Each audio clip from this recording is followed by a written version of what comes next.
You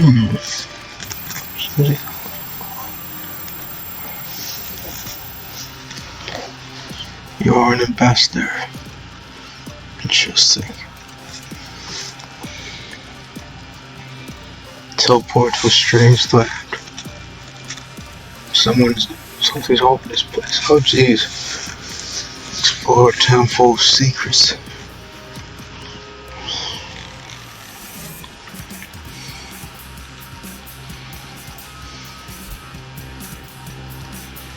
The people will keep them.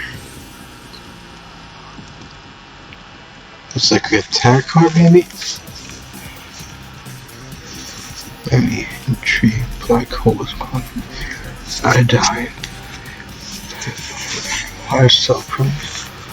And a somatic barrier. Passion. Oh, it's leadership, ego, refresher syndrome. What's refresher syndrome?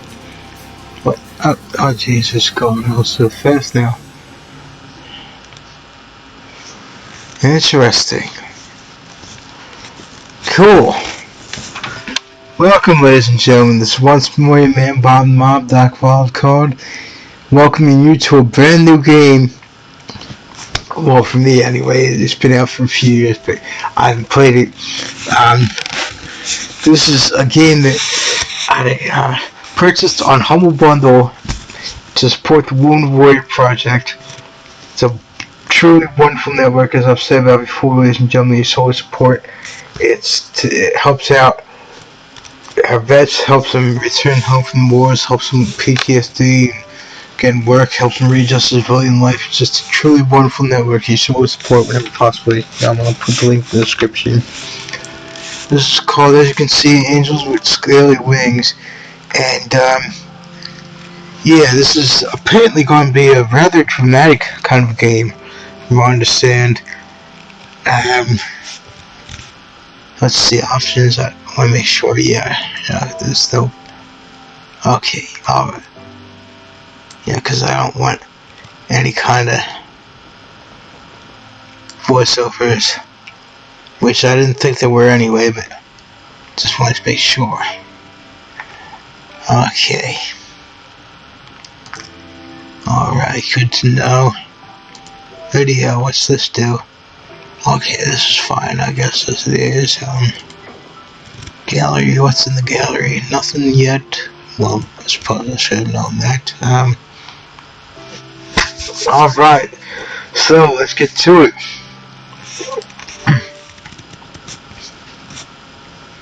Check the user profile. User profile not found.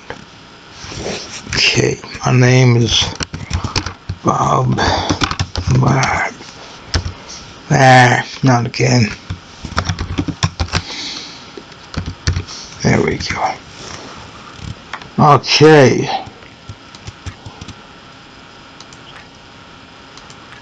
Wow. So many choices already. Bronze, that reminds me of two awesome things, if I do say so myself. I'm the first in my generation, in my troop, my Boy Scout troop, to have achieved a bronze palm. That's the step above being Eagle Scout, which is the highest rank in Eagle Scouts. For having earned 5 more merit badges than are required for that, as well as a captain from World War II, Captain Joe Brielli, who earned a Bronze Star in World War II. And, he was, I was there for his 100th birthday party years back. It's been 10 years actually since this happened. When I was inducted into, made an honorary member of my local Legion post, and it was such an honor, just an incredible honor for me. Not only that, but he actually had saluted me, which I just blew my mind. And he said that he could see me as a colonel someday. And so yeah. Okay, so alright, my 3 favorite colors are of course red, white, and blue. So I'm gonna go red. Yeah, let's see what happens. Before we start, preview the following information. Okay, controls. Use left click or enter to advance text in menu options. Press space to advance text only. This is useful. Interesting. Okay.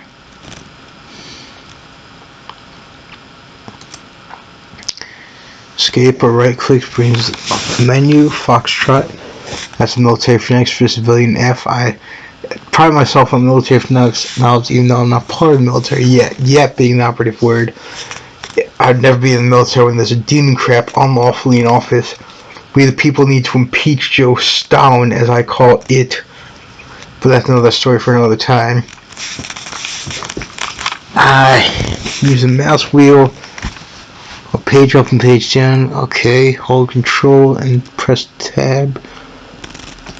To skip scene messages, Sierra takes a screenshot. Middle click or hotel hides the text window. If you wish to, okay, cool. That'll be all. Wow, this would be a most interesting thing that seems that way already. Ah, cool. This reminds me of Arcade Spirits, another game that I've purchased for more projects. I'll put that in the description as well, because they had that like for different years. They never specified what year exactly it was. Here's 20 X-ray. Only recently, apparently this is me speaking, only recently had humanity discovered a portal that leads to a different world, populated with a race of intelligent talking dragons. I was one of the few people to travel to this world. But maybe I should start at the beginning. Oh yeah, and this game, I was introduced to this through Molly, aka Girl Got Game. I'll put a link to her in the description as well. She has this in her to be played list on Discord. She hasn't played it yet, but yeah, I have seen it in her to be played list, her queue.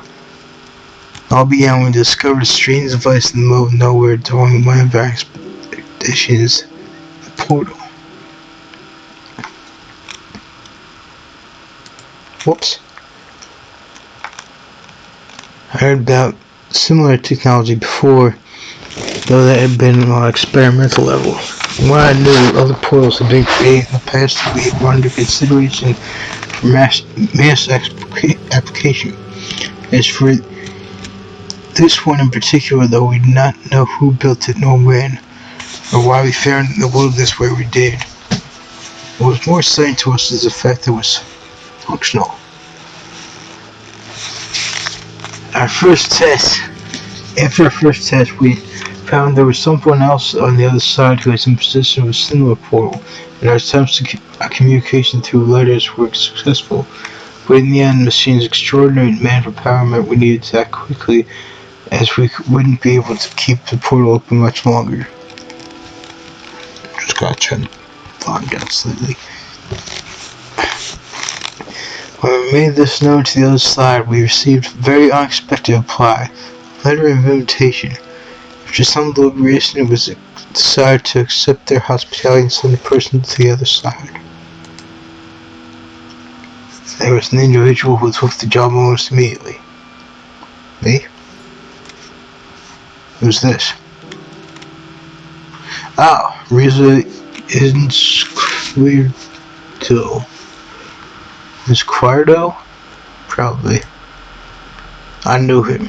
Him? That's an unusual thing for a guy to have an alpha at the end of his name.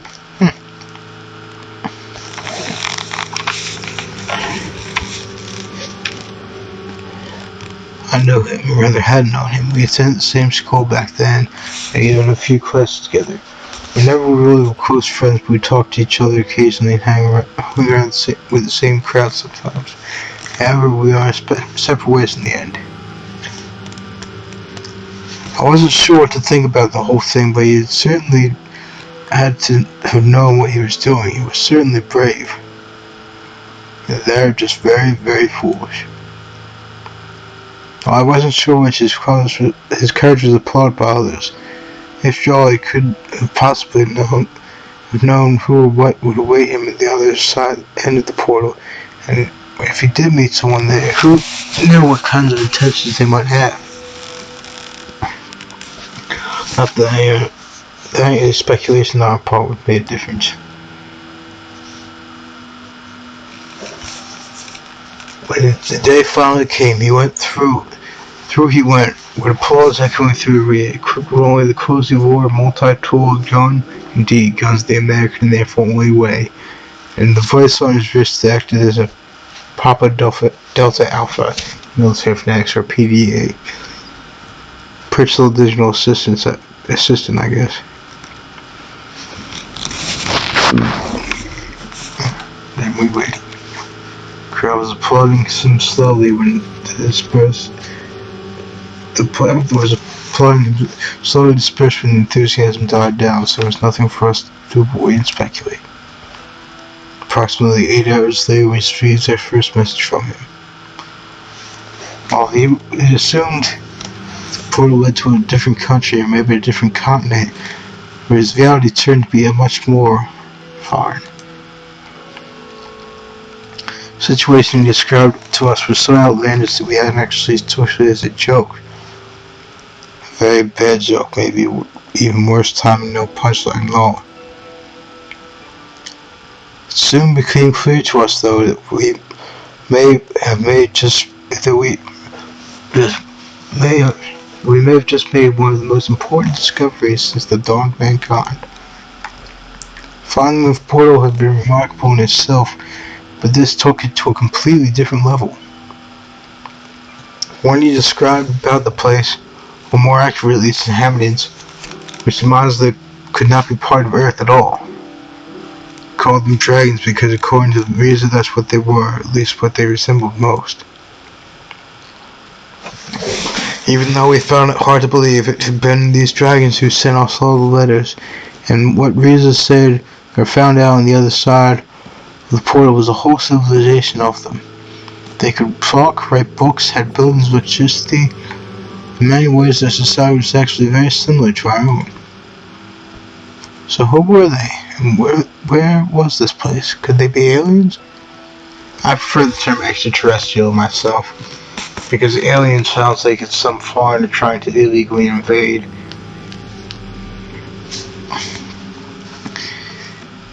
Our speculations led us to conclude otherwise. After all, we knew about the existence of thousands of planets millions of light years away that remained theoretically habitable, yet even then we never found conclusive proof in regards to actual alien life forms. Some people brought up quantum mechanics and parallel universes, but the end of all this was just a conjecture, but ultimately fruitless endeavor, since we neither had the means nor the resources to explore these possibilities in greater detail. I think there's just one more thing worth mentioning before I move on. Previous isolation but mutual. They aren't known about any intelligent life form beyond their own. The portal had just only been recently discovered and was technology previously unknown to them, and as we had myths about dragons, they had myths about us. That was what we knew about them so far. As interesting as learning those things and debating our cultural significance was, we didn't really know what we should make of it all. Riza apparently was sure of what he was doing, though, as he eventually let us know that they had agreed on trade. We were to give them a few of our PDA devices, which contained vast amounts of knowledge dwarfing even that of encyclopedias, and in return their supplies were generators. Overall, they didn't seem as technologically advanced as we had been, but they did surpass us in that one aspect. Their means of generating energy seemed sustainable. Not only that, but evidently also quite efficient. We certainly would be able to put their technology like that to good use, and trading mere past knowledge of the human race for something more tangible was a good call on this part. This is where I came in. My prior experience in both biology and sociology made me a good fit for the over PDA advice for the trade. And while in the dragon's world waiting for the prototypes for our generators to be manufactured by them, I would act as an ambassador on humanity's behalf. What a way to make a first impression by a display of mutual goodwill. Everyone benefits and everyone will go home happy. All's well. I hope so. Okay, at least that was the plan. Despite the images that living, talking dragons might conjure up in some people's minds, I didn't even. What? Yep. Still, though, you should still bring weapons just in case there's anything else there that's not friendly and peaceful. Ah, jeez.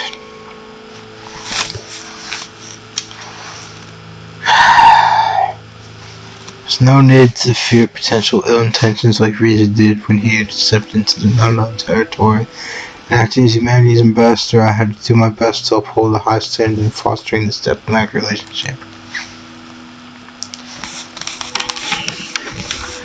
When the time came for me to step through a portal, all my mental preparedness vanished. My anxiousness was fueled by questions lurking in my head, just as the machine started to do its work.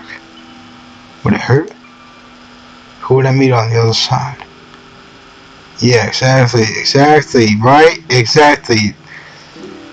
Always be armed, ladies and gentlemen. Just in case. What if they really weren't so friendly and just made reasons right those where with the pretense of appearing friendly only to lure us into the den of manning officers and certain doom, with us ending up as nothing more than a tasty afternoon snack? Yeah, exactly. Maybe I should have brought a weapon after all. What's this? This background. Interesting. Suddenly I felt a shiver coursing through my whole body and beyond when I disintegrated, as if every cell, every atom of my body was turned from me and pulled in a different direction.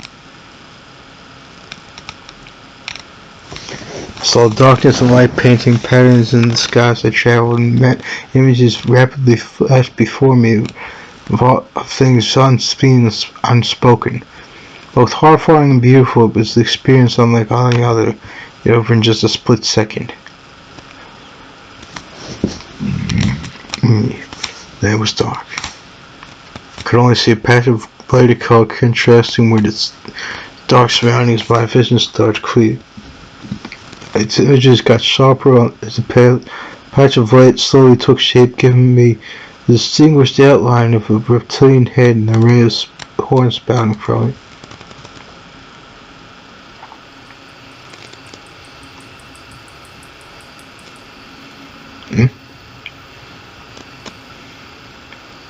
It was a dragon! So I could now see a dragon who would not only have a pair of round glasses, but also wore a burgundy tie around his neck. Okay, I can't tell if this is a guy or a girl. In the name of our people, I bid you welcome. If I may introduce myself, I am Remy, your guide and ambassador, a representative of our council. The dragon spoke. It was one thing to read about this, but something else entirely to have one standing in front of me in flesh and blood and tongue. It was good that my mental preparedness had disappeared when I was teleported, because nothing could have prepared me for this.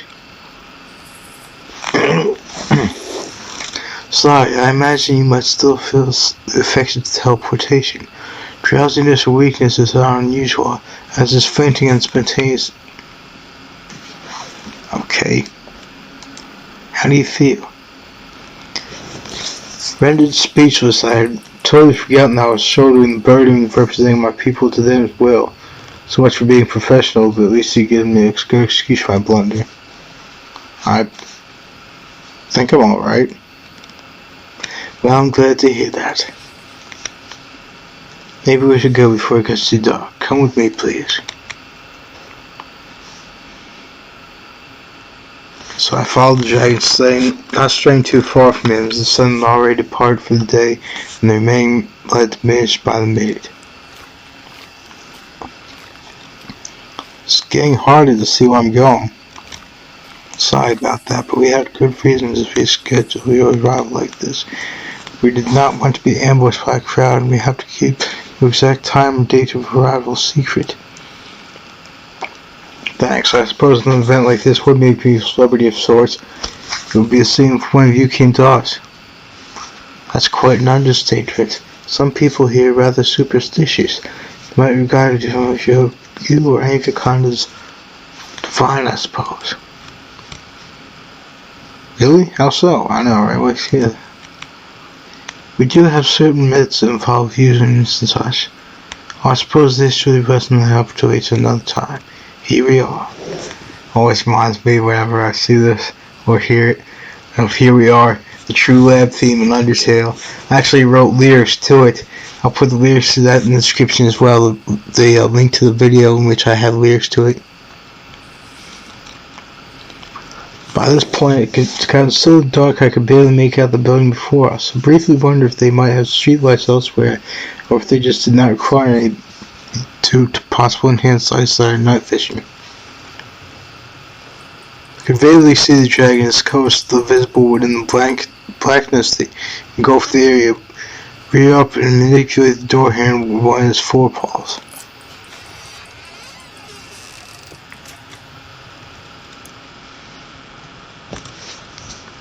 Hinges creaking, the door opened with a flick of the switch. The apartment was flooded with light, blinding me after all the time we just spent without it. This is where you will live for the time being. It is fully stocked, but in case you need anything else, I left you a note with a few phone numbers. It's gathering rather late, so I'll take my leave now. In that case, someone will come and meet you tomorrow morning. Thank you, Remy. Have a good night. Till we meet again. Okay, I think that's a good stopping. Oh. Okay. With a nod, Remy left the apartment, mindful enough to close the door behind himself. Surveying the room, I considered the events that had just transpired as my gaze met the window. I could see movement outside, and as I drew near the startle, I could hear footsteps in the grass moving away quickly. Assuming it must have been a dragon I just met, I thought nothing else. I went to bed and slowly come to the sweet lull of sleep overdue. I spent a few moments thinking about my role, my mission, and what it meant to be here now. Oh, nice. Okay, so the first choice and so the first save, therefore. Okay. And, let's see here. That's actually going to be it where I end this chapter, ladies and gentlemen. To keep from getting too long, did what I'm doing, because subscribe, and I'll come back. Very well.